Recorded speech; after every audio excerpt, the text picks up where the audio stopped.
क्या आपने भी सुना है being mains ready by December? पर हाउ डू यू मेजर कि whether you are mains ready also by December और नॉट? तो these are 7 things that you need to do in order to understand, in order to be mains ready. तो ये क्या है 7 चीज़ें? सबसे पहले इट्स ऑप्शनल। तो ऑप्शनल के अंदर आपको क्या, पेपर 1 और पेपर 2 इनका क्या करना है, इनके आपको नोट्स और इसके PYQs को आपको ब्रेनस्टॉर्म करना है। When you do this particular thing, तब हम जाके बोल सकते हैं कि आपके ऑप्शनल की फर्स्ट रीडिंग जो है वो खत्म हो गई है और आपको ये अपनी फर्स्ट रीडिंग दिसंबर तक करनी है। Next is GS4। तो GS4 में आपको थ्योरी वाला पार्ट और जो केस स्टडीज़ हैं ये दोनों के आपको नोट्स बनाने हैं, और ये दोनों के जब आप नोट्स बना लोगे then you can say then you are mains ready for GS4। और फिर आप GS3 की अगर बात करोगे तो GS3 के अंदर आपको एग्रीकल्चर और सिक्योरिटी इन दोनों में से मिला के 8 क्वेश्चन आते हैं पेपर के अंदर। तो आपको इसकी नोट मेकिंग करनी है PYQ बेस्ड। जब आपने ये कर लिया then you can say you are mains ready for GS3। GS2 के लिए आपको पॉलिटी के भी मेंस वाले टॉपिक जैसे RPA 1951, या फिर मान लो इलेक्शन से रिलेटेड जो चीज़ें आती हैं, या फिर कोई जो बॉडीज़ वाला पार्ट है, कॉन्स्टिट्यूशनल बॉडी, स्टैचूटरी बॉडी, जिसके ऊपर हर साल ये क्वेश्चन आता है, और जो भी पॉलिटी के बाकी सब पार्ट्स हैं, राइट। GS2 का जो भी मेंस के पर्सपेक्टिव से 120 मार्क्स का पॉलिटी आने वाला है, राइट। तो ये करना है। फिर आपको गवर्नेंस के जो नोट्स हैं वो बनाने हैं, और आपको सोशल जस्टिस के नोट्स बनाने हैं। Once you do this particular thing then you can say you are mains ready for GS2। GS1 के लिए आपको ज्योग्राफी, और ज्योग्राफी में भी स्पेशली वो वाला पार्ट जो मेन स्पेसिफिक है, जैसे world resources, human geography, environmental geography, यहाँ से हर साल 6 क्वेश्चन से 7 क्वेश्चन आते हैं। और फिर सोसाइटी, जहाँ से हर साल 7 से 8 क्वेश्चन आपको देखने को मिलने हैं। तो इसके नोट्स आपको बनाने हैं, देन यू कैन से आप GS1 के लिए रेडी हो।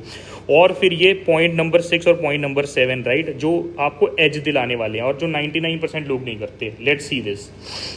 तो इसके अंदर आपको क्या करना है, आपको मिनिमम 100 क्वेश्चंस GS के PYQs, इसको आपको आंसर राइटिंग करनी है। व्हेन आई से आंसर राइटिंग, इसका क्या मतलब है? इसका मतलब है कि आपको PYQ देखना है, PYQ देखने के बाद उसको थोड़ा सा ब्रेनस्टॉर्म करना है।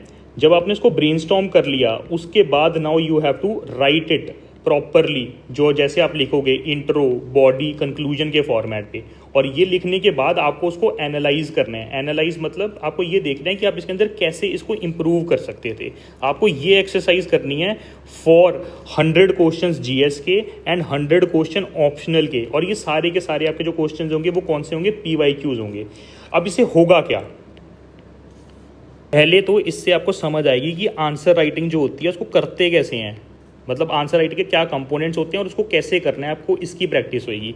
सेकंड पार्ट जो इसके अंदर होने वाला है, इसके अंदर आपको जब पोस्ट प्रीलिम्स आप जाओगे, राइट, प्रीलिम्स और मेंस के बीच में जाओगे, तब जो आपका कॉन्फिडेंस होगा आंसर राइटिंग से रिलेटेड, वो कॉन्फिडेंस बहुत हाई होगा। And why this is very important, why this is as, क्योंकि आपको compete करना है उन लोगों के साथ जिन्होंने ऑलरेडी 400 से 500 आंसर्स लिख लिए हैं। The people those who have written multiple mains, आप उन लोगों के साथ compete कर रहे हो। इसीलिए ये एक्सरसाइज बहुत ज़्यादा इंपॉर्टेंट बन जाती है। और 90% से ऊपर लोग आई वुड से जो ये एक्सरसाइज को नहीं करते हैं। एंड दैट इज़ वाई जब वो प्रीलिम्स और मेंस के बीच में आते हैं उस टाइम पे वो आंसर राइटिंग सीख रहे होते हैं, और वहाँ पे उनका कॉन्फिडेंस जो है वो लो हो जाता है। और कॉन्फिडेंस लो होने के कारण वो फॉल्टर करते हैं पूरे प्रोसेस के अंदर। अब ये समझने के बाद कि हमें करना क्या है, अब आपके पास एक काम है कि आपको ये 7 के 7 जो भी हमारे टास्क हैं इसको जल्दी से जल्दी ख़त्म करना है। It is after that you will become mains ready. Now I am very sure कि आप सब लोग इसके ऊपर काम कर रहे होगे। तो do tell me in the comments कि ये 7 पॉइंट्स में से कौन से पॉइंट के ऊपर आपको बेसिकली चैलेंजेस आ रहे हैं। तो I will basically try to help you over there. और also tell me the status कि आपने इनमें से कितने पॉइंट्स अभी तक कवर कर लिए हैं, and till when do you think कि आप अचीव कर लोगे, you will be mains ready. कब तक आप मेंस रेडी होगे ये मुझे कमेंट्स के अंदर ज़रूर बताना। स्टिल अगर आपको अभी भी कुछ क्लियर नहीं है या फिर आप मुझसे बात करना चाहते हैं तो आप मुझसे कांटेक्ट कर सकते हैं। This is the Telegram ID unmasking UPSC। और यहाँ तक वीडियो देखने के लिए आप सबके लिए एक बोनस रिवॉर्ड है कि जिनको भी नोट्स बनाते हुए ये समझ नहीं आ रहा है कि वो क्या गलतियाँ कर रहे हैं या किस तरीके से अपने नोट्स बनाने होते हैं मेंस के लिए, वो मुझे कॉन्टैक्ट कर सकते हैं। मैंने टेलीग्राम ग्रुप का लिंक जो है वो डिस्क्रिप्शन में डाल दिया है। I will give you an example and show you कि how I have made personally my notes, and उससे शायद आपको कुछ आइडिया लग जाए। So thank you very much for listening me patiently.